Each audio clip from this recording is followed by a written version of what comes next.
Yes, except for one thing. Your man's in it, Shamey. Your man's in it. And I said to my boss, I'm Now it's time to head to a snowy Bundoran.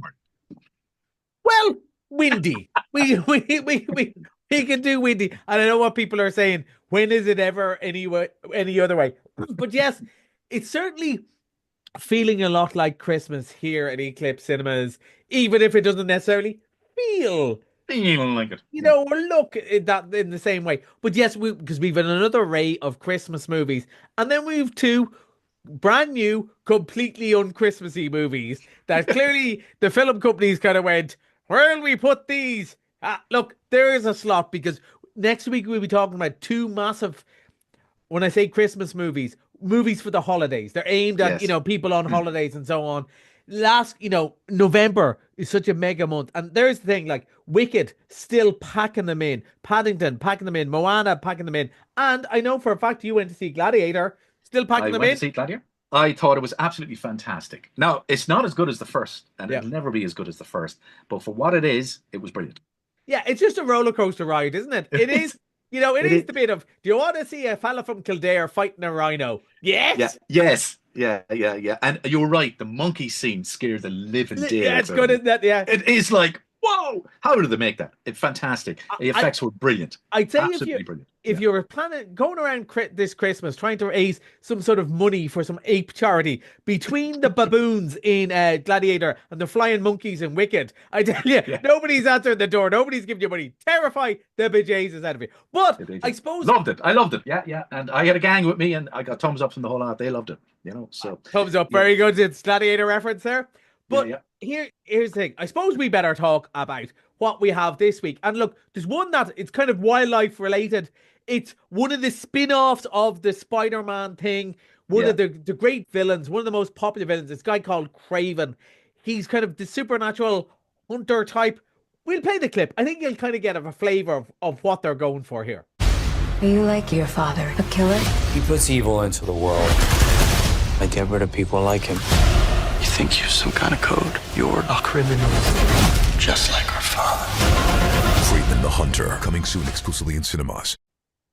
Yeah, yeah. It kind of goes on and on and on like that. I like that. Yeah, yeah. And anyway, what I got from it, right? The guy is in prison. Yep. How did they get him there? Well, yeah, but this is the whole thing. And of course, speaking of Gladiator, it's Russell Crowe there, Yes. hamming it up. And sometimes that's who you want. Someone who's a very good actor, but also capable of just being full on, Marvel villain ham stuff. And that's what this is. This is a week of preaching to the choir. It's one of those weeks. Craven, it's aimed at the older sort of comic book audience. So it's 16s. It's quite violent. It's full of action. It's from a character most people won't have known. It is like just popcorn. If you like, lots of chases, lots of people being slammed up against the wall, people running through Africa, throwing spears at bad guys, all of that sort of stuff. That's what it is. People who like Spider-Man, but particularly like things like Morbius, all the other spin-offs that we've had, all the stuff you would hate, Jamie, but lots of people really like. They will know about this. They will be going to it anyway.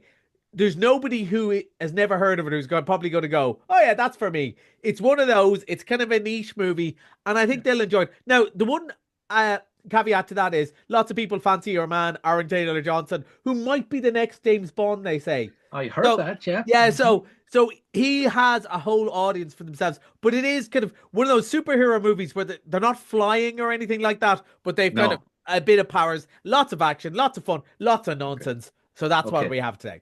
You sent me this on. I said Lord of the Rings. Yeah. I didn't see there was a new movie from Lord of the Rings, and then I realized it was a fantasy.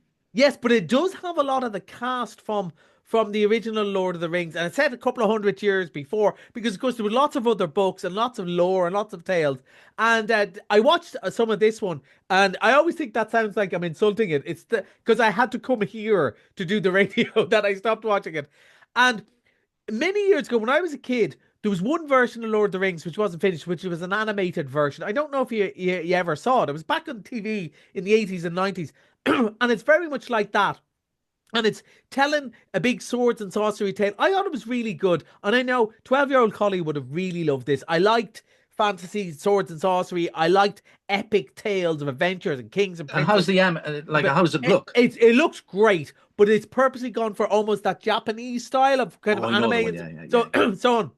So it's very much a style. So kids who really like animation, who the manga and stuff like that, there'll be parents nodding and in the same way Yeah. that other people are looking, going, "Yeah, what manga?" But will like that, and people who are really into the Lord of the Rings lore, people who like the TV show, will really enjoy this. Again, it's probably not going to convert anyone who's not into that sort of stuff. Okay, I enjoyed it. all right. I enjoyed what Okay. I saw. I can't wait to watch the rest of it.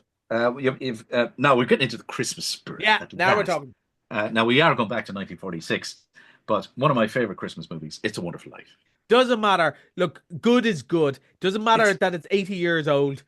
It's still good. There's other things that are 10 years old that have dated horribly. We're going to talk about one of those. But you know already what I'm talking about. But It's a Wonderful Life. Look, we said it the last 4 years in a row. It's great. It's still great. It's something magical on the big screen, and especially because it's so topical. Everyone forgets how dark it is. The stuff about money, the stuff about mental health. It is about mental health, and people go, "Oh yeah, people only talk about this stuff now." That's what this film was about, and the importance of community and so on. And we're on local radio talking to local people about community. That's what it's all about. Support your local credit union. There's a free ad for all the local credit unions there, but it's true, and that's what it's about. People versus big business. Who is really going to look after you? Your neighbors. Okay. Looking forward to that. Mr. Monday, you're bringing it back, The Problem with People. Yeah, I'm really Irish glad movie. about. Yeah, really good. And we have had a couple of screenings that people have really enjoyed. But it came out in the maelstrom of Wicked and Gladiator and stuff like that. And lots of people didn't see it. It's kind of The Field, but funny. People have really liked it. And I think it's perfect for Monday night for just a fiver for people to enjoy. And I suppose the only other thing I should mention is we both Home Alones are on this Christmas. I was listening to radio. Somebody else was saying, Home Alone is perfect movie, and the sequel's pretty much up there as well. Yes, except for one thing. Your man's in it, Seamie. Your man's in it. And I said to my boss, I'm not Donald Trump is in the second one. And I said to my boss, do I have to talk about it on the radio? And he goes, you have to promote it. And I was going, but no, come on. Can we not just say Home Alone? People will find it. So here's my compromise. Home Alone 2 is really good, and it's really good fun. Close your eyes at the 27th minute for about 30 seconds. Just trust me, right? Close your eyes for the 27th minute. If you're like me and you've had enough of your man, and we know we've 4 more years, and it's Christmas for God's sake, we need a break. You can do that. And if you're a big fan, you're probably not listening to us anyway, but you can watch it and enjoy it. So Home Alones are on. It's a Wonderful Life, which you better believe that man does not approve of, is on. And then if you're for the niche action movies, Kraven the Hunter, and we've also got War of the Rings. And finally, Mr. Monday, Problem with People. If you want a bit of Irish Blarney crack, it's good. Okay. All right. Collie, that's Collie on Movies. Looking forward to next Thursday, when I suppose it'll be Christmas season for sure, will it? Yes, very much so. Yeah, so